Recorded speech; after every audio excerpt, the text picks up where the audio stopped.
Backstory. Sakka wants to ask some questions of the Buddha. So he sees the Buddha staying in a cave someplace, and so he sends one of his musicians to get the Buddha in the right mood to talk to Devas. So the musician, being a Gandharva, and you've got to know about the Gandharvas, they're kind of like the teenagers of the Deva world. They like sex, and they like fast cars, and they like music, and they like playing tricks on people, okay? So the musician is a Gandharva, and he goes and he sings a song to the Buddha about, I love you, I love your thighs as much as the Arhants love the Dharma. And the Buddha says, it's a nice song, okay? When did you compose this song? He said, well, it was that night when you were getting your awakening and all the other devas were watching, and I snuck off with my lady friend, okay? So that's that's the scene. Then Sakka feels that the Buddha is in the right mood to talk to Devas, and so he comes and asks this question.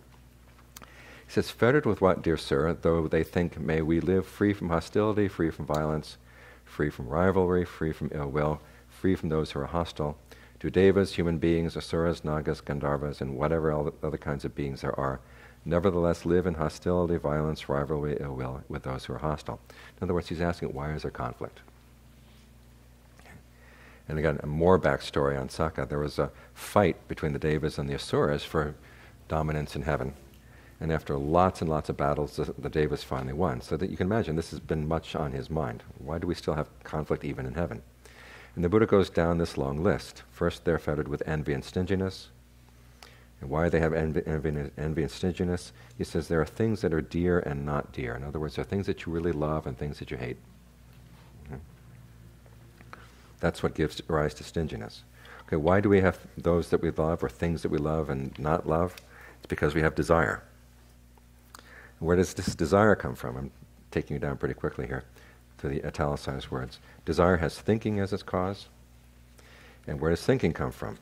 Thinking comes from the perceptions and categories of papañca, or objectification. Okay, so that's as far as he traces it.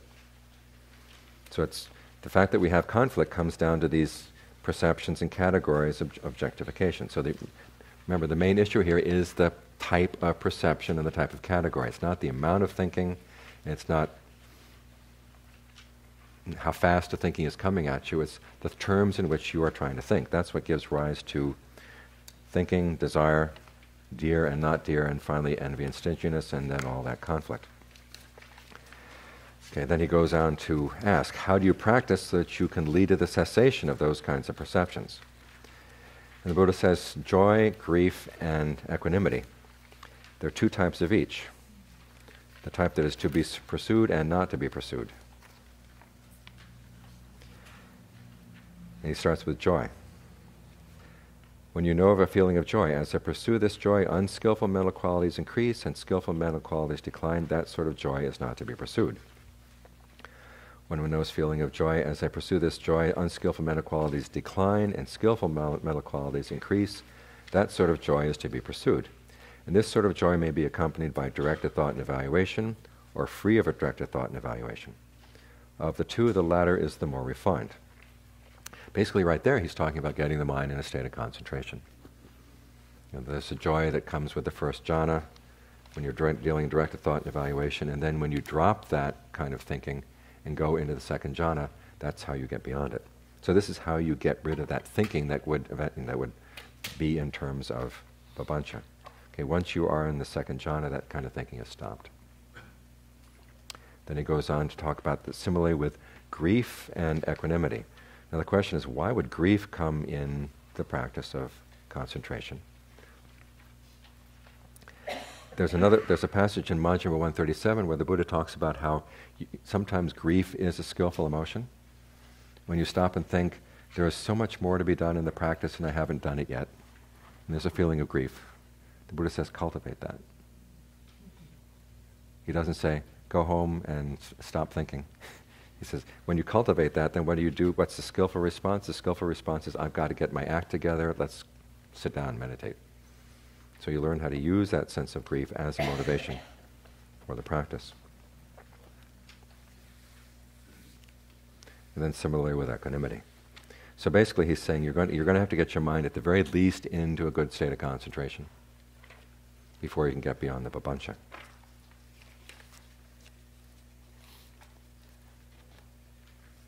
Any questions about that passage?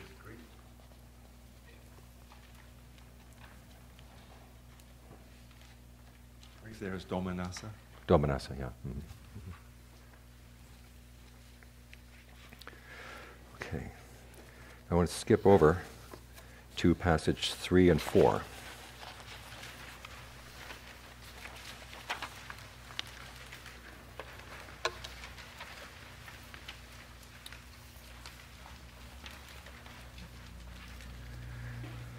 Passage 3.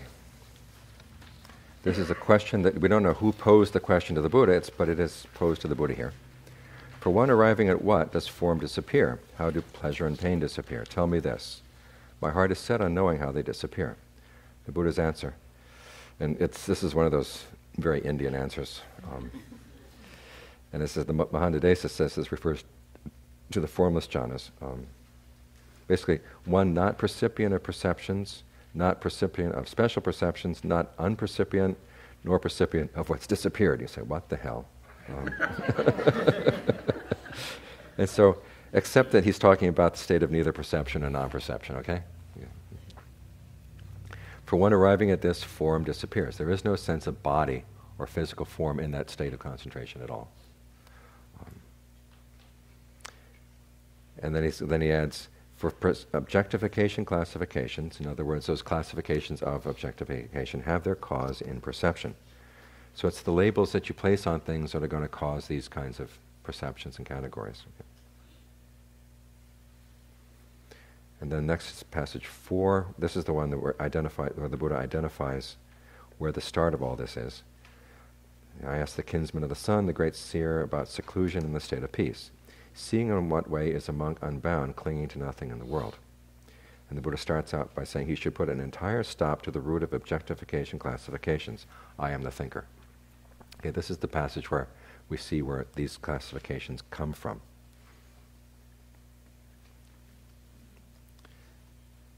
Then, having done that, you should train, always mindful to subdue any craving inside.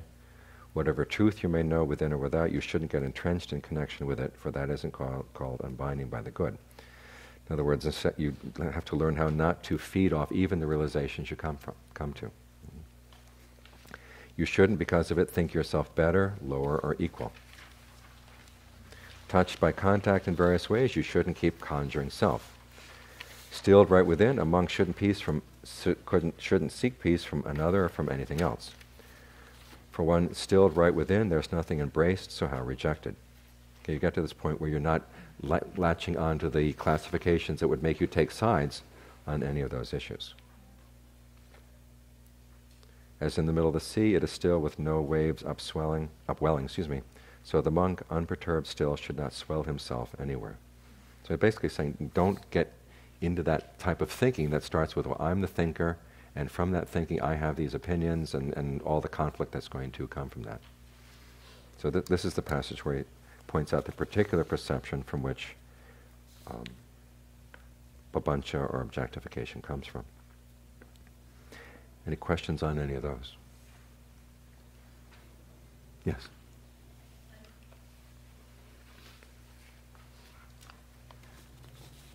So just a word question. Mm-hmm. In this section, these two sections where it says objectification classifications, is that a translation of Papañca, or is that Papañca something else? Papañca Sankha is called.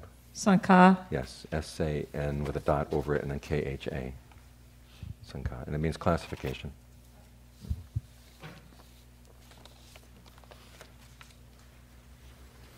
Okay, we've got the big one now. Go back to passage 2.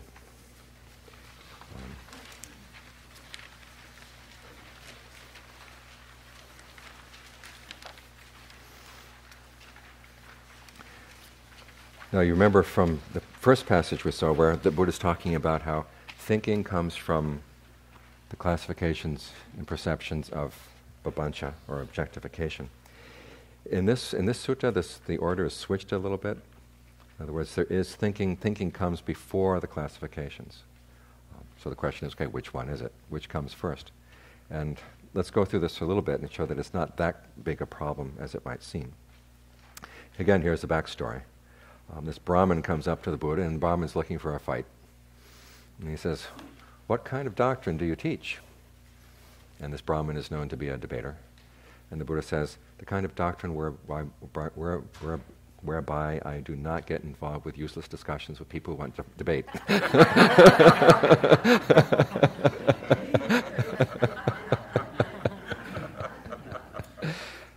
That stymies the Brahmin, okay. And he lifts his eyebrows so there are 3 furrows in his brow, and he waggles his head, waggles his tongue, and goes. You know?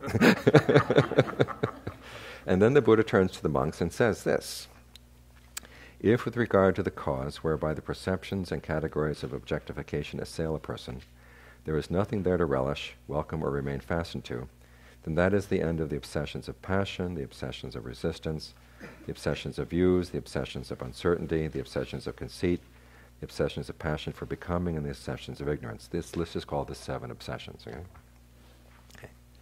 That is the end of taking up rods and bladed weapons, of arguments, quarrels, disputes, accusations, divisive tale-bearing, and false speech. That is where these evil, unskillful things cease without remainder. And then apparently, then the Buddha, after making that statement, got up and went into his hut.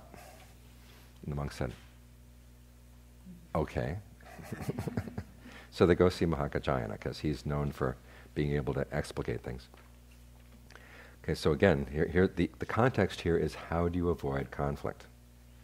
And his answer is, you learn how to develop dispassion for the causes of the perceptions and categories of obfuscation. Okay, what are the causes of these things? And that's the question basically that Mahakajayana is going to answer. And he starts out with a description of sensory consciousness. Dependent on eye and forms, eye consciousness arises. The meeting of the 3 is contact. With contact as a requisite condition, there is feeling. Okay, notice up to this point, the discussion is impersonal. Eye, forms, eye consciousness, contact to feeling. Now the form of the sentence changes. What one feels, one perceives. What one perceives, one thinks about. What one thinks about, one objectifies. All of a sudden you've got an agent appearing. There's an assumption that, okay, I am the one who's feeling, I am the one who's perceiving, I am the one who's thinking. And this already has the root of that, the classifications of objectification. It's already built into that way of looking at your perception. Because there are other passages in the canon where the Buddha simply says, you have feeling, and then you have perception, and then you have thought. But here, you're already beginning to read the I into there. And so once you're thinking in that way, you're going to be objectifying it. Then finally, based on what a person objectifies, the perceptions and categories of objectification assail him or her with regard to past, present, and future forms cognizable via the I. So at this point, from being the subject that's thinking and objectifying, then you become the victim. These concepts and categories start assailing you. You're the one that start beating you up with these concepts. So this basically means it's any of the 6 senses are the things that you've got to learn how to develop dispassion for. Vision, things that you see, contact, and the feelings that come about that from these things. So that essentially is his answer.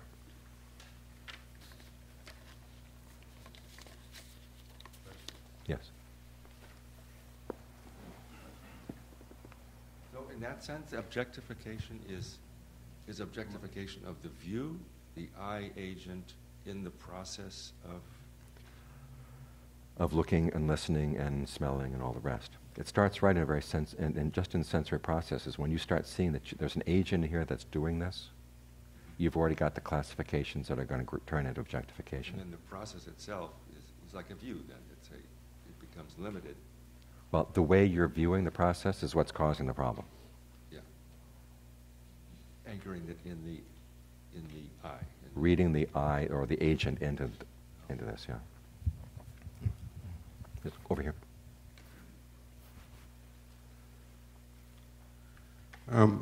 Objectification is related, I think, in Western philosophy to the notion of reification. Mm-hmm. And reification is often defined as the taking of something as real, which is not real. Okay, there's two ways of defining reification. The other one is turning a process into an object. So this sense of objectification, how should one understand it? It's turning a process into an object. You've got the processes going on here that are, it's an impersonal process. And you're turning, and you're beginning to assume that there's an agent behind the process, or there's an object that's the process is happening to. So how is this related to categorization, classification? Okay, once you've got that category, then other categories are going to come from it. We're not talking about just any classification or any categorization. Once you've got the concept that there's the I in here that is also acting out there, then you start building other categories around that. Does this I really exist? Does that I really exist? The me out there. Does the world around me really exist? Then you start thinking about the world. You think about what's edible and what's not edible. So, beginning. Sorry. So, in a certain sense, the original sin here is the objectification of self. Right. And from that, everything proliferates. Everything proliferates from there. Thank you. Yeah.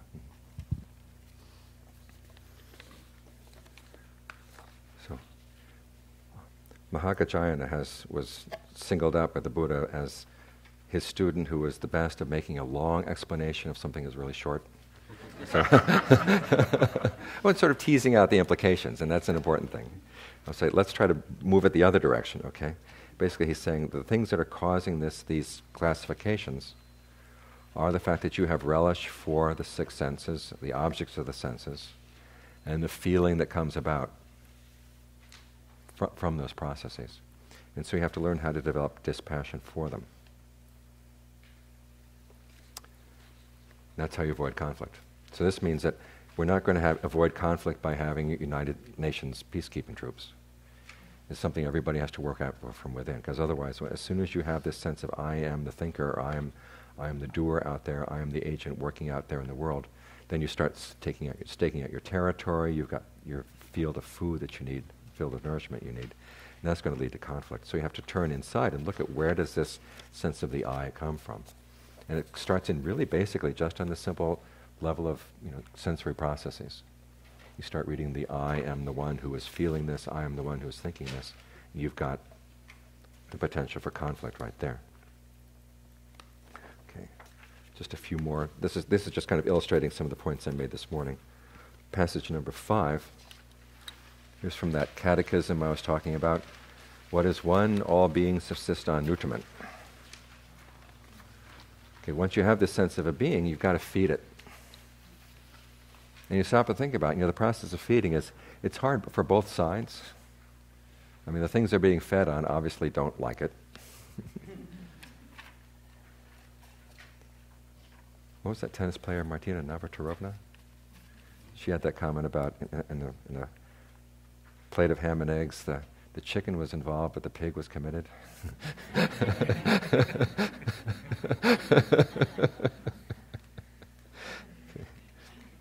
The pig does not enjoy being fed on. Of course, this feeding here, as I said earlier, is not just physical feeding, but it's also emotional and mental feeding.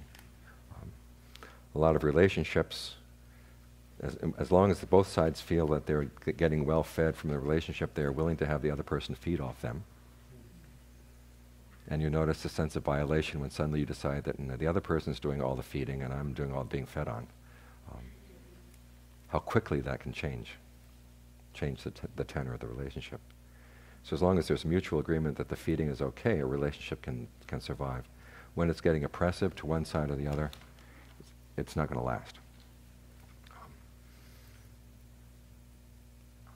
We're talking on Monday how children feed off their parents, and parents feed off their children. It happens both ways.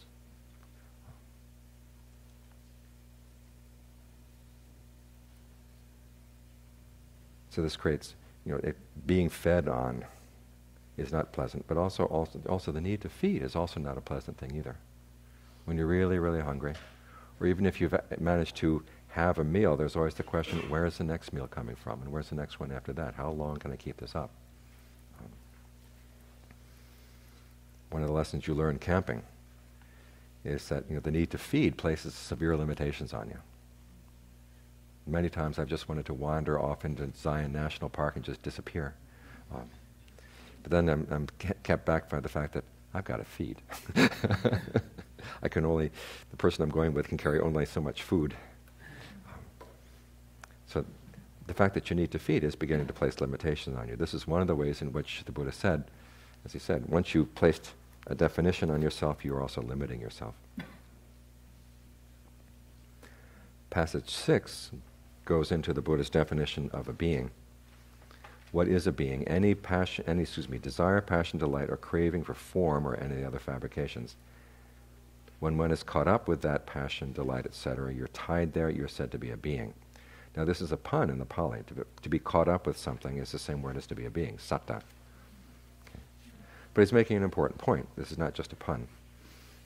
Turns out puns were really considered an honorable form of humor until the 18th century. I was reading a book on the history of puns. And it turned out the 18th century, for some reason, suddenly decided that they hated puns.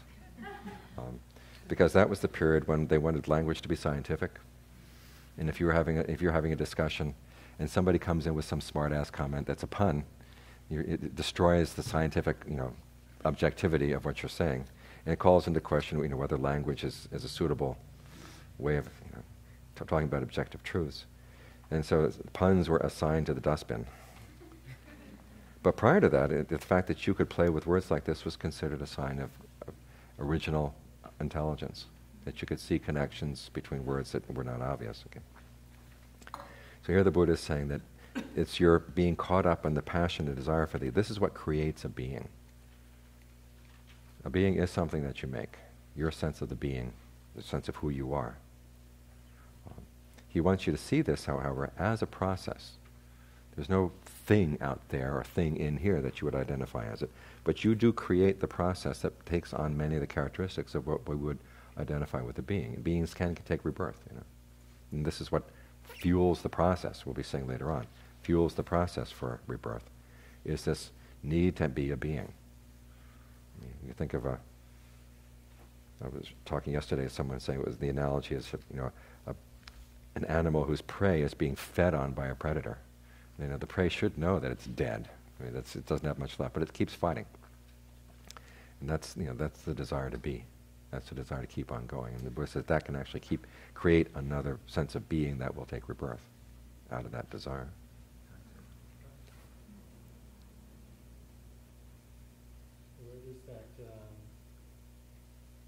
Where does that sense of craving and desire of being emanate from? That's one of those questions the Buddha doesn't answer. He says, look at it as a process. And basically it comes from ignorance of the Four Noble Truths, is what it comes from. There seems to be this biological urge to, if one was a lesser, a worm, an amoeba, or whatever, there's this, if not desire of becoming and being just to survive and exist and procreate. Yeah, well, the amoeba has a certain amount of desire, and it's caught up on the desire. It's already creating a little being. Anything else? Yes, over here.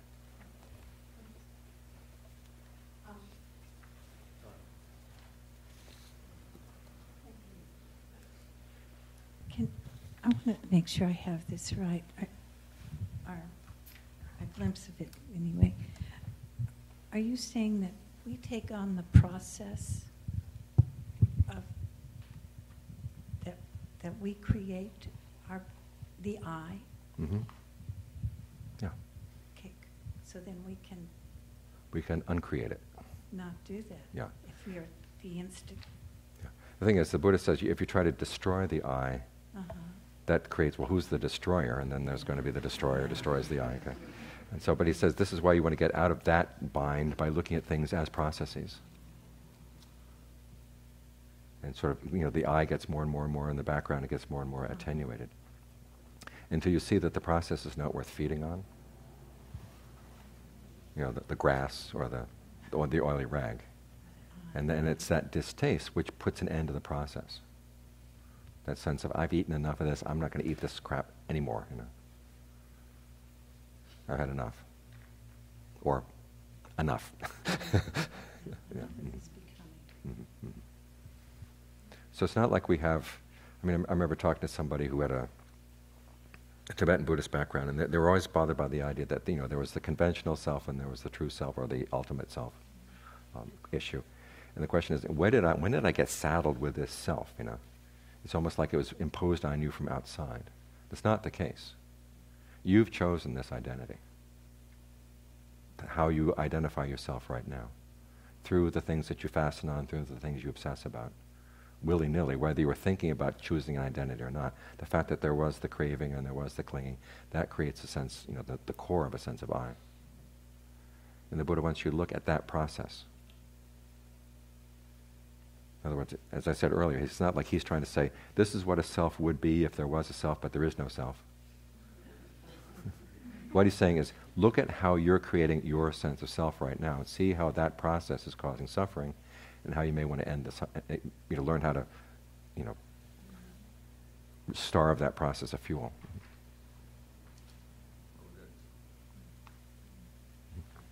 And that's something to be learned. You've got to figure that out. Well, on the one hand, gladly, you not only have to learn it on your own, but there is some advice on how to do it. Yeah. Okay. Okay. And just one more passage before we break for lunch. That's passage 7. I'm racing you through these because we've got some difficult stuff in the afternoon. Okay. If you stay obsessed with form, that's what you are measured and limited by. Whatever you are measured by, that's how you are classified. In other words, you are classifying yourself by the things that you obsess about. You are defining yourself through your obsessions. The word here, limited or measured, comes from the word pamana, and it has both meanings. Something you limit, something you measure is also something that you're placing limits on. And so by measuring yourself or creating a sense of exactly what you are, it also has the implication that you've limited yourself by that. And you can see this, just in terms of, like a sense of identity that's being imposed on you from outside. There's that whole postmodern question: is can you ever escape society's labels for you? Is that all you are? Are you just their labels? And some of the postmodernists actually said that's all you are. Others say, wait a minute, there's something in here that can rebel against that. And then the first side would say, well, the rebellion was caused by another, whatever, and identity you picked up from outside. But you do have the choice. This is what the Buddha is saying. You do have the choice in how you identify yourself. And the question is, do you want to pick up the ideas that are being imposed on you from outside? Or how about the ideas that you think are your ideas of what you want to be? Where did you get those? Maybe those were sort of subtle things that were built into the language, built into whatever. So the Buddha is basically saying what you want to learn how to do is undo all of those. Now there are certain types of self, or certain ways of identifying yourself, that actually give you the tools that you can do this. Like we said earlier, the confidence, I can do this. This can be done by human beings, I'm a human being. That's a useful way of, there'll be some limitations on that, but it's a set of tools that actually get you past the limitations. Again, we're thinking strategically here.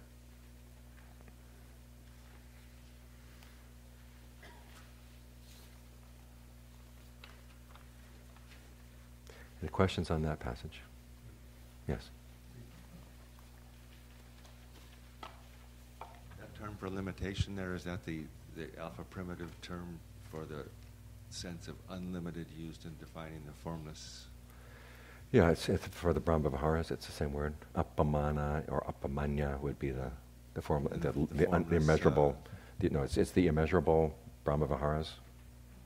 The immeasurables. You're right. It's the same one. And the space consciousness. Space consciousness. Okay, not formless. That's rupa and arupa. The English descriptions talk about unlimited, infinite, no boundary. Oh, It's infinite is ananta. Ananta, which means not having an end. Here the word is pamana, Different which means word. there's a measure or a limit. Okay. Like in the Apamanya, that would be, okay, unlimited or immeasurable goodwill or immeasurable compassion. There's no limit placed on it.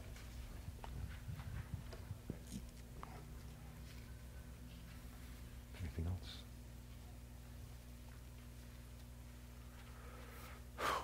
Okay. Covered a lot of material. And we've got a lot more. We're only about reading number 7, and I think there's 20-something. 27. Okay. We will break for lunch. We'll meet here again at 1.